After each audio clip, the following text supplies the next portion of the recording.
Good morning, my friends. I'm just going to talk very briefly about prayer in Zen Buddhism. This is something that I've talked about very briefly in some other videos, but my teacher, Daijaku Roshi, talked about this a little bit. And one of my strengths when I explain things is to make them very accessible and use everyday language and sometimes kind of goofy language. Daijaku Roshi is really good at creating very beautiful pictures with her words and expressing things in some ways a more like kind of classical Zen way of understanding them.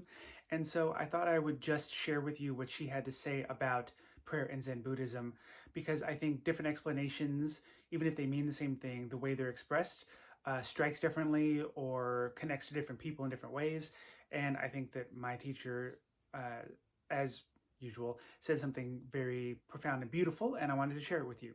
So this is what Daijaku Roshi had to say about a prayer that was offered at the start of a service. She says, "Our prayer is a part of the ocean of being, and more than we can conceive of responds.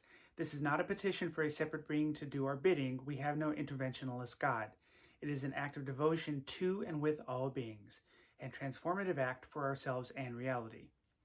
And that's really important because, as I have said, and as Daijaku says, we're not praying to an external being or a being from on high to come in and do something for us. They're not separate from us. So when we, for example, offer incense to the Buddha or Jizo Bodhisattva, it's an aspect of reality and our being and all being. It's not a separate self. And that's really important. And that is different than how prayer is conceived of in other religious traditions. And so although Zen Buddhists engage in acts that look devotional and in some way are devotional, it's a very different way of understanding.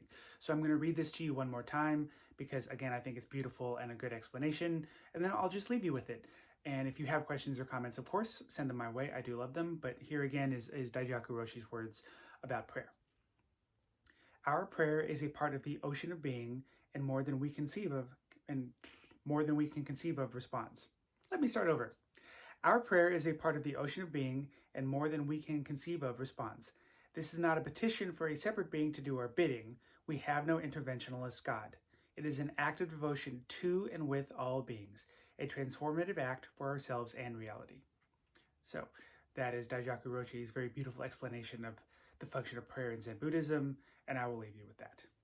Thank you.